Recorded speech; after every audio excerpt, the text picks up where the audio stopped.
Hi there, everyone. Judge Andrew Napolitano here for Judging Freedom. Today is Wednesday, April 30th, 2025. Professor Gilbert Doctorow joins us from St. Petersburg, Russia. Professor Doctorow, always a pleasure. Thank you very much for taking the time to chat with us. You are in St. Petersburg, Russia, truly one of the most captivating cities in the world. Have you been able to grab a sense of the Russian people, their attitude about the war, their economic prosperity, their level of happiness, whether the military is still recruiting, the expectations about Ukraine? Well, I'll answer the easiest question among those that group. Their feelings about prosperity. We had a dinner party with some old friends, old in the dual sense of the word. One of the couples was old, they're friends of a long period, and the gentleman celebrated his 90th birthday a few months ago. He told us over dinner that this is the most prosperous and the most comfortable time in his whole life. And they're doing well. He worked until age 85 or so. He was a key person in one of these military institutes doing something with rockets. I don't know what. He wasn't firing, that's for sure. He was in the design bureau. The situation is genuinely one of a lot of money coming into people's hands, and that partly explains the inflation rate, rather largely explains it. They're not printing money. The problem is that people have been receiving big increases in their salaries as there's been a labor shortage. And so it's a kind of a vicious cycle. The labor shortage means that they can't produce goods and services to the level that meets the demand of a more prosperous population. That's where we are now. What about military recruiting? You mentioned to me in one of your notes you didn't see a single military recruitment poster. What does that tell you? Well, I was corrected by one of our dinner guests last night. I could be wrong about this. The military, like all advertising, the advertising is done in cycles, and it could be that we're at a pause between the end of one contract for advertising and another. But I think it's more likely something else, which was my interpretation of a day ago, namely that they have decided at the federal and local levels to call a halt to promotion of new recruitment because I think the war is coming to an end. They have been paying more recently a lot of money, up to say 35,000 euros to anyone who would sign up now for the war in Ukraine, and that would be unjust to those who have been fighting until now. If people were to receive that money and they never get to the front line because the war is stopped before that, so I think they have called a pause at least in the recruitment, and I don't see anybody noticing that. Well, it should be noticed, and I hope that others will join in and try to find an explanation if they disagree with my interpretation. How do your friends who are either military, ex-military academics, I'm talking about the gentleman that just turned 90, how do people like that perceive Mr. Witkoff having the presidency here, spending now, by my count, a total of 10 hours one-on-one, although I imagine others were in the room, with President Putin, but not an official of the United States government in any sense?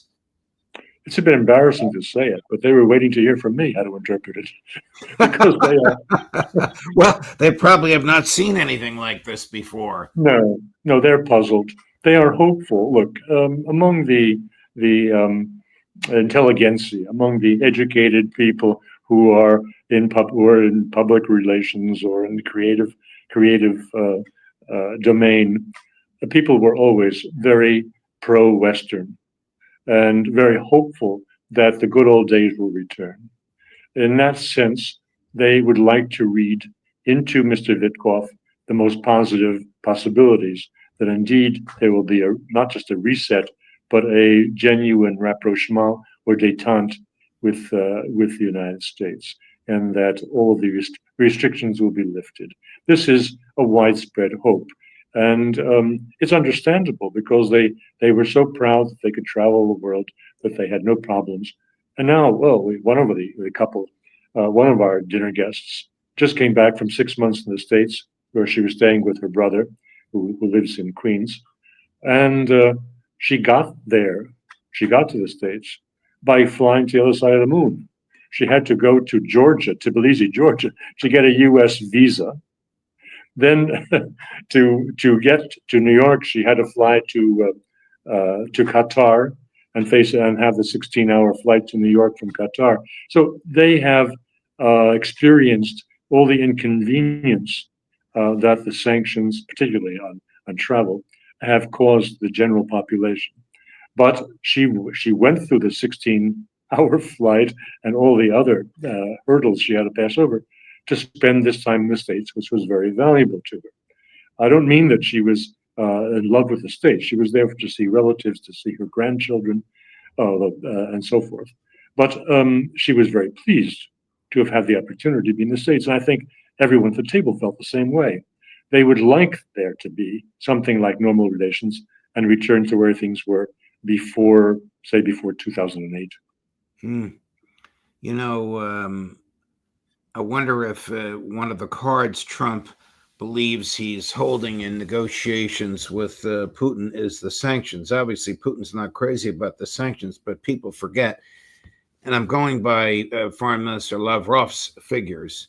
American industry has lost over $350 billion in revenue during these sanctions. I don't know what the Russians have lost. They actually seem statistically more prosperous, notwithstanding this inconvenience. And of course, the inconvenience is bilateral. When I interviewed Foreign Minister Lavrov, I had to fly JFK, Dubai, 12 and a half hours, wait a little bit, and then Dubai, Moscow, 5.5 hours.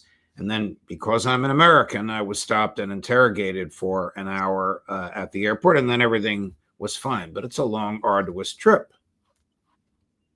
Yeah.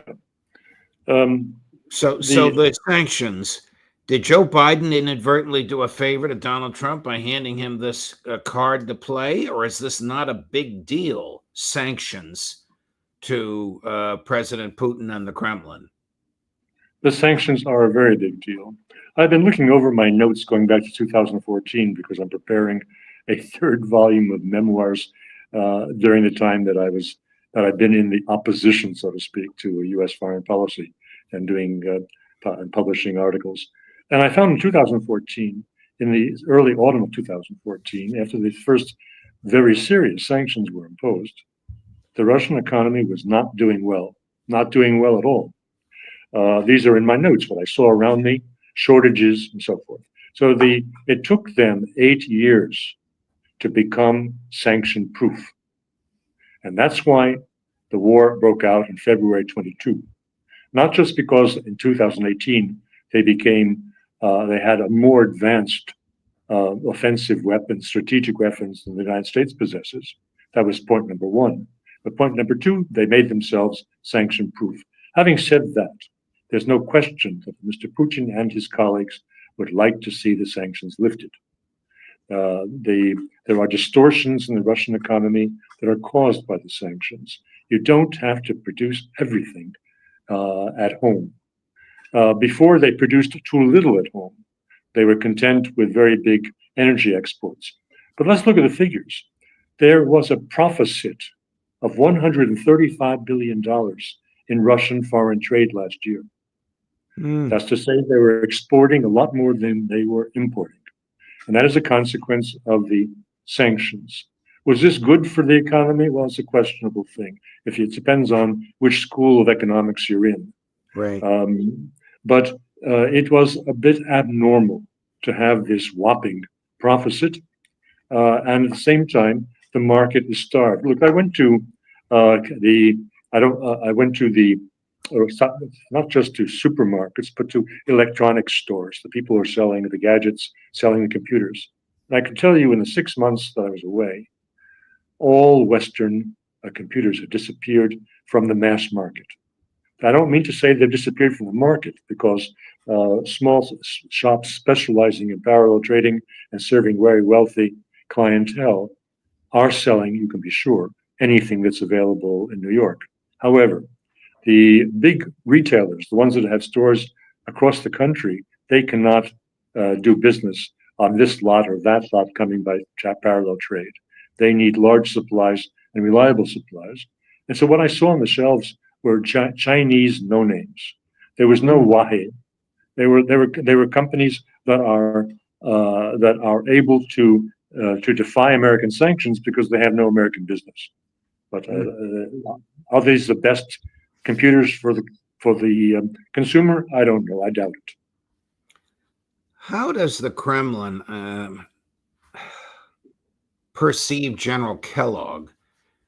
I mean, the proposal that he came up with is so absurd, is such a non-starter. One wonders if he even ran it past Donald Trump first, that NATO would supervise the partitioning of Ukraine, much like Germany was partitioned in 1945.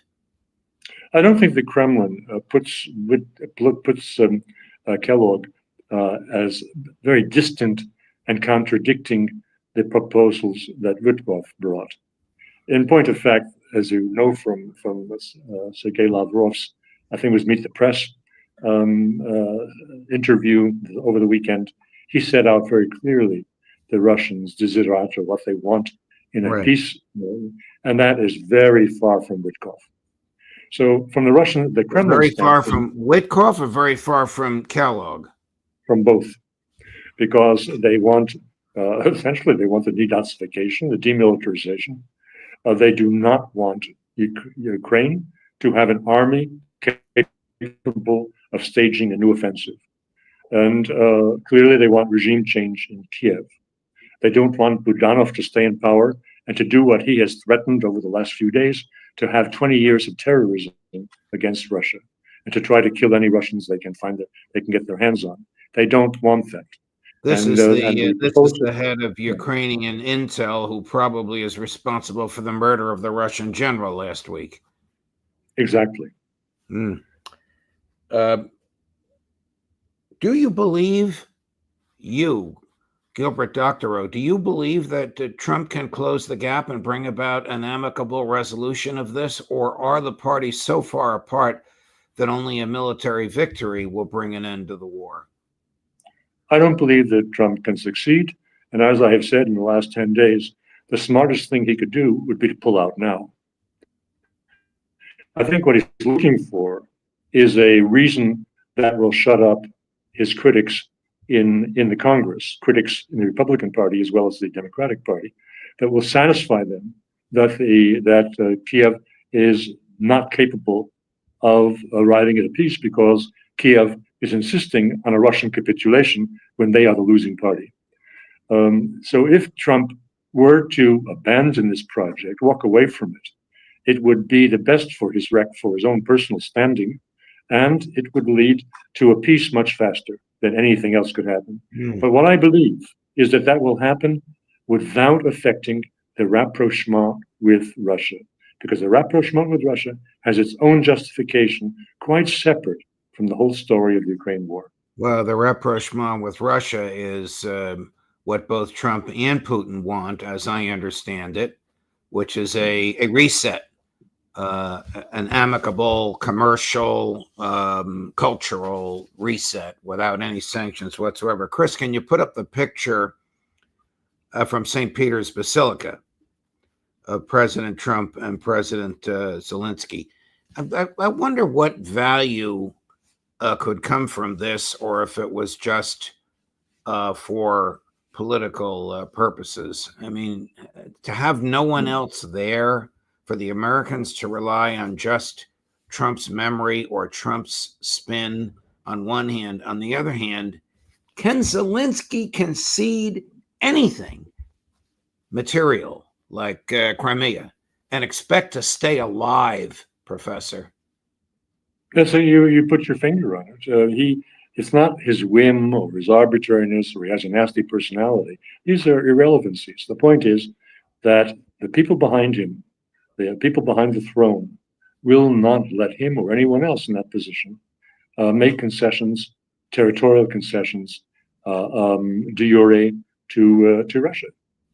The meeting that you're showing here, they were alone because Trump had chased away Macron. Macron was hanging around with his hands over the shoulder of either Trump or Zelensky. That's his usual habit. He's got to have press the flesh, and Trump got rid of him, and that's why it was one-on-one. But I mean, there weren't even Secretary Rubio or Mike Waltz or even some person whose name we don't know to record what was said. You know, I know Trump. He's going to remember this the way he wishes it happened. It's going to be two vastly different versions of this. Do you think Zelensky said to him, "Hey, Donald, I can't concede Crimea or you'll be coming to my funeral"? No, I don't think that any distortion that Trump would give to this conversation would be greater than the distortion which the Ukrainians had given to it.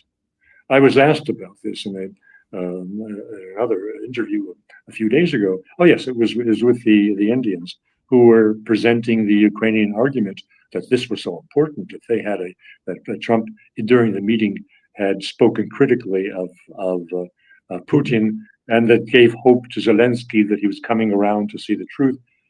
And this is rubbish. The meeting was 15 minutes long, and the second meeting that Zelensky had asked for later in the day was refused by the White House. Compare that with the 4 hours that Witkoff had the preceding Friday, that's 2 days earlier, sorry, 1 day earlier, right, on his stay with Vladimir Putin in Moscow. What are we talking about? Who has Trump's ear, Zelensky or Putin? There's nothing to talk about. The Ukrainians were putting lipstick on a pig. There's nothing there with Trump. So how do you see this ending on the battlefield? It's unpredictable. As I've said, this is a new war. The Ukrainians keep on repeating this, that they are working hard on expanding their own production of drones. The drones we know are getting through into Russia and are causing damage. This is clear as day. And the number of people that you need to have this drone warfare is measured in tens of thousands, maybe just in single thousands, as opposed to hundreds of thousands of soldiers on the front line. So it serves the Ukrainians very well as a kind of leveler for the weaker side against the Russians to have this drone warfare so prominent. Nonetheless, the Russians are advancing every day. That's also clear. Right. So how long it will take? I think that the psychological issue, that when Trump turns his back on Ukraine, I think the Ukrainians will fold. Not because they have to, but because they will have lost their elan, their spirit. Let's switch focus for a moment. If Donald Trump turns off the spigot, will the Europeans attempt to replace it? They will, but they can't. How much that everyone talks about, oh yes, and Trump is there to sell arms to the Europeans. Is he really? I think this is also a misreading. He already turned down the request of Zelensky to buy, was it $50 billion in Patriots? He turned that down. I don't know how he will respond to European requests to buy American equipment to supply to Ukraine. I would not take it for granted that he will acquiesce in that. So the ability of the Europeans without American equipment to keep Ukraine afloat is very, very limited. What are the Belgians doing? The Belgians are doing very stupid things. We have a Flemish nationalist prime minister who has been a force behind the throne of Belgian governments for the last 10 years. He didn't rush to become a prime minister because a person who made his career talking about breaking up the monarchy was not an ideal candidate to be the king's prime minister. However, they finally found terms to make this acceptable, and he did. In February, he became the prime minister, after 8 months were spent trying to put together a coalition that would have a majority in the parliament. He succeeded. But what he's been doing with respect to Ukraine and defense is a fool's errand. The French-speaking newspaper, Le Soir, the main newspaper for half the population, came out with a three-page article last Thursday, I believe, in which they set out the ideas of De Wever, how he's going to raise the Belgian contribution in defense to 2%, raise it to 2%. Just keep in mind that Belgium is the home of the NATO headquarters, and it is, together with Spain, at the bottom of the pile in its contributions to defense. How was he going to do it? By theft and deception. And this is not my interpretation. It comes out perfectly clear from what Le Soir was saying. That is, they will take $500 million, stealing it from Russia. This is the interest on the 200 billion or whatever in Russian state assets that are frozen in Euroclear, which is a European-wide organization that has its headquarters in Belgium. So the money is in Belgium, and the Belgians are saying that they will steal that money to raise the 3.5 billion that's short in the budget to bring their general finances of defense up to 2%. Is this part of the von der Leyen, Merz, Starmer, Macron coalition of the willing? What a poor choice of words given recent history. But anyway, is this part of the whole thing? It is part of it. And just keep in mind that 2 to 3 weeks ago, De Wever and his Minister of Defense and Commerce, Theo Franken, visited Kiev together with the heads of the Belgian arms suppliers and manufacturers. And the Prime Minister committed to making a 1 billion euro contribution to Ukraine this year in military supplies. They've also said that they are ready to join the coalition of the willing to enforce any ceasefire. This is utter madness because the money isn't there and only can be taken from social welfare, where it will destabilize the government. Unbelievable. Professor Doctorow, enjoy your time in St. Petersburg. We look forward to chatting with you again. Thank you very much for all your incredible first-person insight. Extremely helpful, and to me and to our audience, fascinating. All the best to you. We'll see you next week. Thanks. Bye-bye. Bye-bye. And coming up later today at 12:30 from Shanghai, Pepe Escobar. From Brussels, Professor Glenn Deason. From somewhere in the bowels of Washington, D.C., Max Blumenthal. And from good old Virginia, Phil Giraldi. Judge Napolitano for Judging Freedom.